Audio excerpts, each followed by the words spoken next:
Hi friends, இனி பார்த்தீங்கன்னா ஒரு சூப்பரான விளாக் தாங்க பார்க்க போகிறோம். ஸோ அதுக்கு முன்னாடி இப்போ தான் நம்ம சேனலை ஃபஸ்ட் டைம் பார்க்குறீங்கன்னா மறக்காமல் சப்ஸ்கிரைப் பண்ணி வச்சுக்கோங்க. ஸோ வாய்ஸ் ஒரு மாதிரி தான் இருக்கும், ஏன்னா தொண்டை கட்டிக்கிச்சுங்க, அதனால் ஒரு மாதிரி தான் இருக்கும். ஸோ மார்னிங்கே பார்த்தீங்கன்னா இது டே பை டே வீடியோ மாதிரி தான் இருக்கும். ஸோ மார்னிங்கே பார்த்தீங்கன்னா எங்கள் மம்மி பார்த்தீங்கன்னா கீரை வாங்கியிருந்தாங்க. ஸோ ஃபஸ்ட்டு டேயில் பார்த்தீங்கன்னா கீரை, ரசம், அதுக்கடுத்து பார்த்தீங்கன்னா இந்த கத்திரிக்காய் அந்த மாதிரி ஹெல்த்தியான ஃபுட்டாக கொடுத்தாங்க. ஸோ ஃபஸ்ட்டு பார்த்தீங்கன்னா நானும் எங்கள் அம்மா என் தம்பி 3 பேர் தான் கீரையை ஆஞ்சிட்டு இருந்தோம். ஸோ அதையெல்லாம் ஆஞ்சு முடிச்சுட்டு எங்கள் மம்மி பார்த்தீங்கன்னா கீரை வைக்கிறது கிளம்பிட்டாங்க. ஸோ நான் பார்த்தீங்கன்னா ரசத்தை ஊற்றி சாப்பிட்டுட்டு இருந்தேன். அவன் ஆல்ரெடி சாப்பிட்டு காலேஜ் கிளம்பிட்டான். ஸோ அதுக்கடுத்து பார்த்தீங்கன்னா நானும் கிளாஸுக்கு கிளம்பிட்டேன். ஸோ போயிட்டு வர வழியில் பார்த்தீங்கன்னா ஃப்ரெண்டு வீட்டுக்கு போனேன். ஸோ போயிட்டு அவங்க வீட்டில் பார்த்தீங்கன்னா ஃபிஷ் வச்சுருந்தாங்க. ஸோ அதை தான் அந்த இதை ரெடி பண்ணிகிட்டு இருந்தா. ஸோ அதை பார்த்துட்டு இருந்தேன் நான். ஸோ அதுக்கடுத்து பார்த்தீங்கன்னா நிறைய கிளிப்ஸ் எடுக்க முடியல. இது டே பை 2 வீடியோ.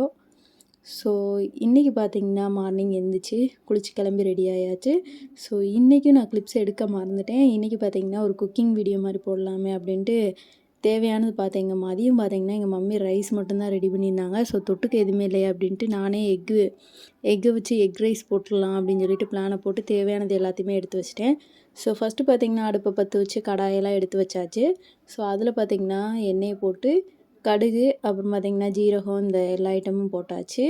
போட்டு கருவேப்பிலை கொஞ்சோண்டு போட்டு கொஞ்சம் நேரம் அந்த பொரிஞ்சு வரும்ல, ஸோ அந்தளவு வெயிட் பண்ணிகிட்டு இருந்தேங்க நான். ஸோ பாருங்களேன் எப்படி இருக்குதுன்னு. ஸோ அதுக்கடுத்து பார்த்தீங்கன்னா நான் வெங்காயம் வெட்டி வச்சுருந்தேன். ஸோ உங்களுக்கு தேவையான அளவு வெங்காயத்தை எடுத்துக்கோங்க. நான் பார்த்தீங்கன்னா ஒரு 3 வெங்காயத்துக்கிட்ட எடுத்திருந்தேன். ஸோ சின்னதாக தான் இருந்துச்சு எங்கள் வீட்டில். ஸோ அதை பார்த்திங்கன்னா வெட்டி அப்படியே உள்ளே போட்டாச்சு. ஸோ அதை போட்டு கொஞ்சம் நல்லா வதங்குற அளவு வச்சுக்கோங்க. அதுக்கடுத்து பார்த்திங்கன்னா ஒரு கேரட் இருக்குல்ல, ஸோ அதை வெட்டி எடுத்துக்கோங்க. உங்களுக்கு சாதம் எவ்வளோ வேணுமோ அந்த அளவுக்கு எடுத்துக்கோங்க. நான் பார்த்திங்கன்னா 1/2 கேரட்டு தான் எடுத்தேன். ஸோ எனக்கு கொஞ்சோண்டு போதும் அப்படிங்கிறதுனால அரை கேரட் மட்டும் நான் வெட்டி குட்டி குட்டியாக வெட்டி அதை தனியாக வச்சுருந்தேன் நான். ஸோ அந்த கேரட்டையும் போட்டு அது கூடயே நல்லா மிக்ஸ் பண்ண வச்சுட்டேன் நான். ஸோ பாருங்கள் நான் எந்த அளவுக்கு எடுத்திருக்கேன்னு. இந்த அளவுக்கு தான் நான் கேரட்டே எடுத்திருக்கேன். ஸோ உங்களுக்கு குடமிளகா வேணும்னா அதையும் போட்டுக்கோங்க. ஏன்னா நான் போடலை பச்சை மிளகாய் எதுவுமேவும்.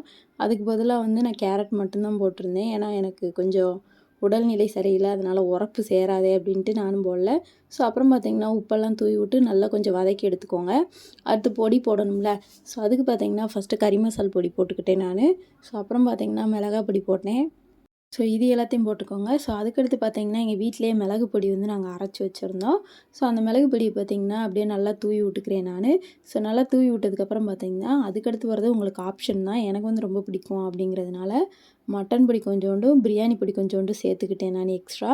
ஸோ அது கூட பார்த்திங்கன்னா உரப்பு கொஞ்சம் தீயாக இருக்குமே அப்படின்ட்டு சாஸ் ஊற்றிக்கிட்டேன் நான், டொமேட்டோ சாஸு. அதையும் ஊற்றி நல்லா மிக்ஸ் பண்ணி விட்டுக்கோங்க. அந்த பச்சை வாடை போகிற அளவு நல்லா மிக்ஸ் பண்ணி விட்டுக்கோங்க. இல்லைன்னா அந்த பொடி ஸ்மெல் அப்படியே ரொம்ப ஹெவியாக இருக்கும்.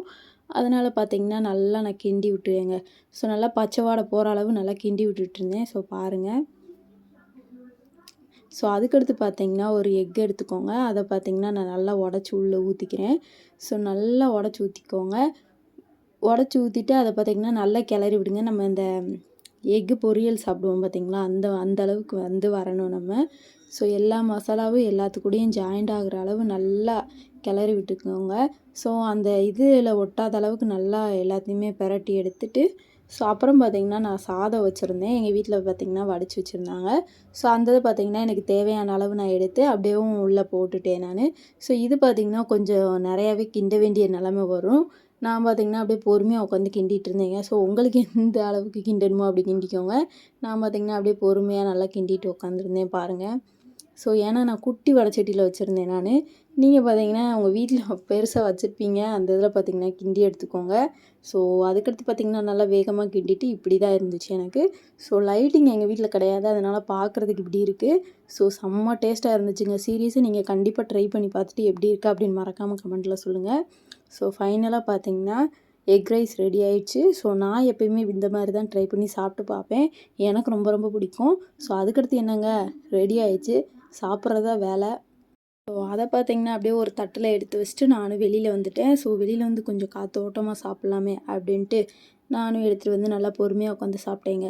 ஸோ உங்களுக்கு இந்த மாதிரி எக் ரைஸு இந்த மாதிரி ஏதாவது உங்களுக்கு பிடிக்குமா அப்படின்னு மறக்காமல் கமெண்ட்டில் சொல்லுங்கள். ஸோ இந்த வீடியோ உங்களுக்கு பிடிச்சிருக்கும் நம்பரே. பிடிச்சிருந்தா மறக்காமல் நம்ம சேனலை சப்ஸ்கிரைப் பண்ணிவிட்டு லைக் அண்ட் ஷேர் கமெண்ட் பண்ணிக்கோங்க. ஸோ நீங்கள் இந்த மாதிரி வீட்டில் கண்டிப்பாக ட்ரை பண்ணி பாருங்கள். இந்த மாதிரி வித்தியாசமாக ட்ரை பண்ணி பாருங்கள். ஏன்னா எல்லா பொடியும் மிக்ஸ் பண்ணி சாப்பிட்டா அது ஒரு டேஸ்ட்டாக தான் இருக்கும் லாஸ்ட்டு. ஸோ எனக்கு இந்த டே இப்படி தாங்க போச்சு. ஸோ பாய், நெக்ஸ்ட் ஒரு இன்ட்ரெஸ்டிங்கான வீடியோவில் மீட் பண்ணுறேன். டாடா, பை.